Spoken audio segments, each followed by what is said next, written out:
আসসালামু আলাইকুম। আমাদের এখনের টপিক হচ্ছে মেইনটেনেন্স বা ভরণপোষণ। ভরণপোষণ হচ্ছে একটি আরবি প্রতিশব্দ নাফাকা, মানে ভরণপোষণের আরবি প্রতিশব্দ কোনটা? নাফাকা।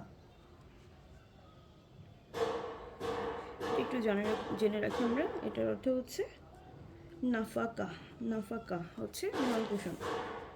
এটা কি আরবি প্রতিশব্দ, আরবি প্রতিশব্দ, ঠিক আছে। ভরণপোষণ বলতে অন্ন, বস্ত্র বা বাসস্থানকে বোঝানো হয়েছে। তালাকের পর ইদ্যত চলাকালীন সময় পর্যন্ত স্ত্রী ভরণপোষণ পাবে। তালাক হয়ে গেল তখন কি ভরণপোষণ পাবে? হ্যাঁ, পাবে। তার ইদ্যত চলাকালীন সময় পর্যন্ত সে ভরণপোষণ পাবে। কিন্তু স্বামীর মৃত্যুর সাথে সাথে কিন্তু স্ত্রী ভরণপোষণের অধিকারেরও পরিসমাপ্তি ঘটে, মানে স্বামীর মৃত্যুর পরে কিন্তু আর সে ভরণপোষণ পাবে না। স্বামী যখন স্ত্রীকে ভরণপোষণে বাধ্য, যতদিন পর্যন্ত স্ত্রী স্বামীর প্রতি বিশ্বস্ত থাকবে এবং তার যুক্তিসঙ্গত নির্দেশ পালন করবে, ততদিন স্ত্রী ভরণপোষণের দায়িত্ব পালন করতে স্বামী বাধ্য থাকবে। আচ্ছা, তাহলে কতদিন পর্যন্ত স্বামী বাধ্য থাকতেছে? যতদিন পর্যন্ত স্ত্রী বিশ্বস্ত থাকতেছে আর তার নির্দেশ পালন করতেছে ততদিন পর্যন্ত। স্বামী যেসব ক্ষেত্রে স্ত্রীকে ভরণপোষণ দিতে বাধ্য নয়, কিছু কিছু ক্ষেত্রে এখানে বলা আছে, স্ত্রী যদি অপ্রাপ্তবয়স্কা এবং সহবাসের অযোগ্য হয়, স্ত্রী স্বামীর সাথে সহবাস করতে যদি অস্বীকার করে, যৌক্তিক কারণ ব্যতীত স্বামীর যদি অবাধ্য হয়, আর স্বামীর সম্মতি ছাড়া যদি গৃহত্যাগ করে, এই চার ক্ষেত্রে কিন্তু স্ত্রীকে ভরণপোষণ দিতে স্বামী বাধ্য নয়। তাহলে কোন কোন ক্ষেত্রে হবে? অপ্রাপ্তবয়স্ক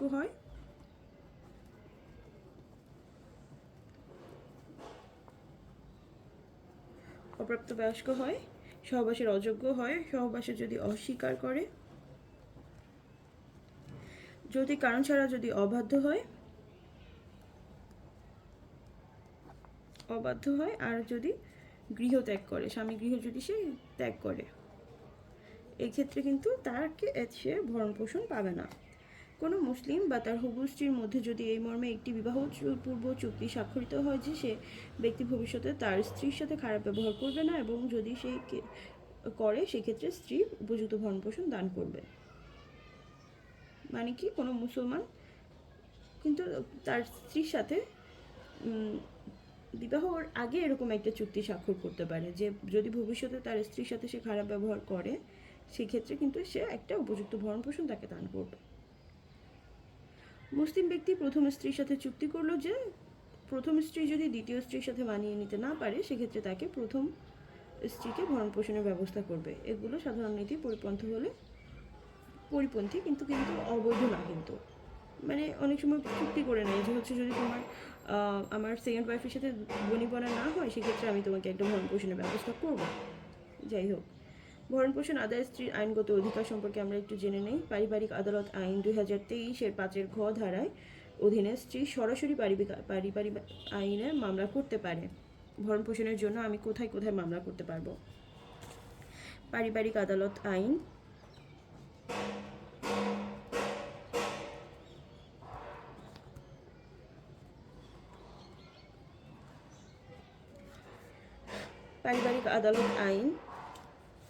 2023-এর 5-এর ঘ ধারায় সরাসরি পারিবারিক আদালতে আমি মামলা করতে পারবো। 5-এর ঘ ধারায় আমি সরাসরি পারিবারিক আদালতে মামলা করতে পারবো মেনটেন্যান্সের জন্য।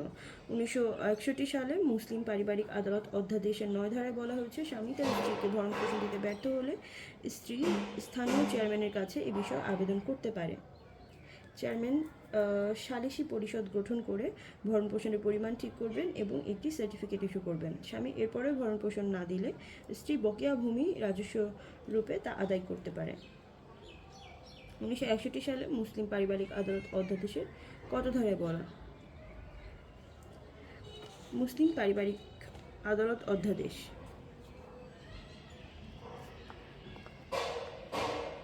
MFL মুসলিম, আচ্ছা যাই হোক, MFL-ওর 9 ধারায় বলা হচ্ছে যে স্বামী তার স্ত্রীকে ভরণপোষণ দিতে ব্যর্থ হলে স্ত্রী স্থানীয় চেয়ারম্যানের কাছে এই বিষয়ে আবেদন করতে পারে। কোথায় আবেদন করতে পারে? 9 ধারা অনুযায়ী স্ত্রী কোথায় আবেদন করবে? স্থানীয় চেয়ারম্যানের কাছে। কার কাছে আবেদন করবে? স্থানীয় চেয়ারম্যানের কাছে কিন্তু সে আবেদন করবে, চেয়ারম্যানের কাছে সে আবেদন করবে। চেয়ারম্যান সালিসি পরিষদ গঠন করবে। এক্ষেত্রে সে চেয়ারম্যান কি করবে? সালিসি পরিষদ গঠন করবে, সালিসি পরিষদ গঠন করবে। পরিষদ গঠন করে ভরণ পোষণের পরিমাণ ঠিক করবেন এবং একটি সার্টিফিকেট ইস্যু করবেন। এখন সালিসি পরিষদ গঠন করে সে কী করবে? সে হচ্ছে একটি পরিমাণ নির্ধারণ করবে। পরিমাণ নির্ধারণ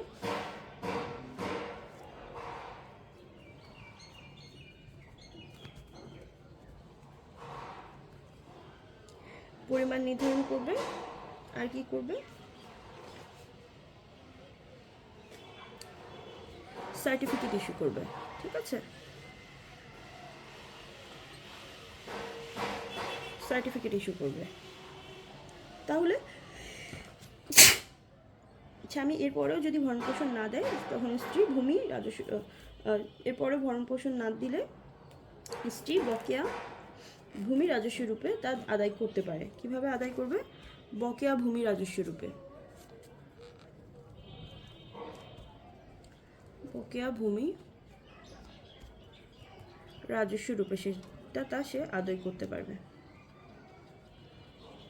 ঠিক আছে,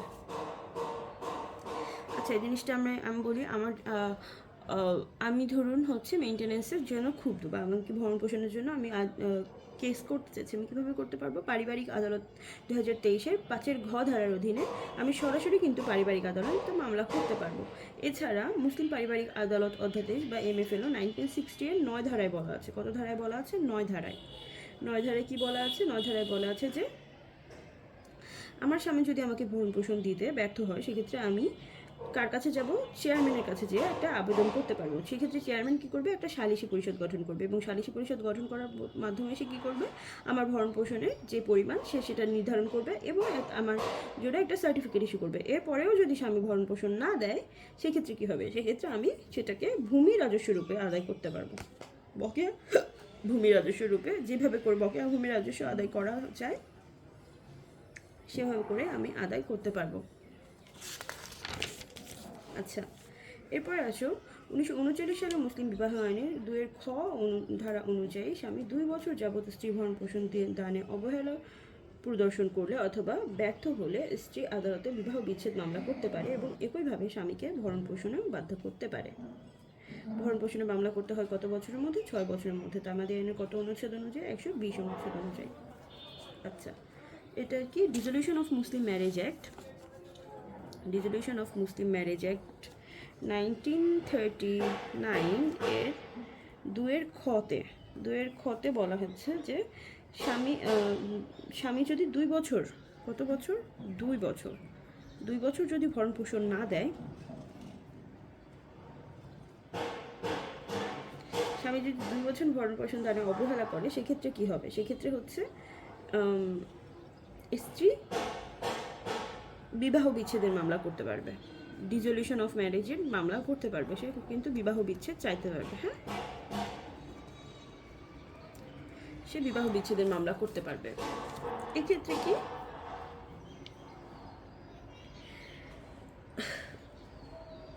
এছাড়া এই সেমভাবে কিন্তু স্বামীকে ভরণ পোষণের দানেও সে বাধ্য করতে পারবে। আচ্ছা, ভরণ পোষণে মামলা করতে হয় কত বছরের মধ্যে? লিমিটেশনটা কি আমরা একটু জেনে নিই। লিমিটেশনটা হচ্ছে 6 বছর। লিমিটেশন হচ্ছে 6 বছর। কত? লিমিটেশন অ্যাক্ট 19, আচ্ছা তামাদি আইনের লিমিটেশন অ্যাক্ট এর 120 অনুচ্ছেদ অনুযায়ী।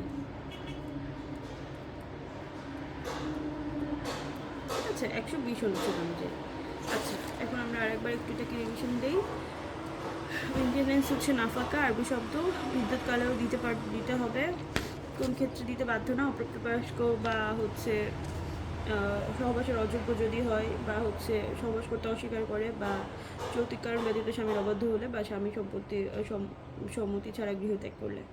আচ্ছা, আমি যদি ক্ষুব্ধ হই তখন আমি কোথায় যেয়ে মামলা দায়ের করতে পারবো? পারিবারিক আদালত আইন 2023-এর 5-এর ঘ ধারার অধীনে আমি মামলা করতে পারবো। এরপরে মুসলিম পারিবারিক আদর্শ অধ্যাদেশের 9 ধারার অধীনে বলা হয়েছে যে হচ্ছে চেয়ারম্যানের কাছে আমি আবেদন করতে পারবো। চেয়ারম্যান সালিসি পরিষদ গঠন করবেন, এরপরে আমার ভরণ পোষণের পরিমাণ ঠিক করবেন, সার্টিফিকেট ইস্যু করবেন। এরপরেও স্বামী যদি ভরণ পোষণ না দেয় সেক্ষেত্রে আমি বকেয়া ভূমি রাজস্ব রূপে তা আদায় করতে পারবো। এরপরে বলা হচ্ছে যে dissolution of Muslim marriage act 1939-এর 2 খ ধারা অনুযায়ী যদি আমার স্বামী 2 বছর পর্যন্ত ভরণ পোষণ দানে অবহেলা প্রদর্শন করে সেক্ষেত্রে আমি মামলা বিবাহ বিচ্ছেদ চাইতে পারবো। এই সেমভাবে স্বামীকে ভরণ পোষণ দিতে বাধ্য করতে পারবো। ভরণ পোষণের মামলা করতে হয় কত বছরের মধ্যে? ভরণ পোষণ মামলা করতে হয় 6 বছরের মধ্যে। তো আমাদের আইনে কত অনুচ্ছেদ অনুযায়ী? 120 অনুচ্ছেদ অনুযায়ী। ঠিক আছে, থ্যাংক ইউ। আচ্ছা, আরেকটু শেষ করি। ওকে, ঠিক আছে, থ্যাংক ইউ সো মাচ। আসসালামু আলাইকুম।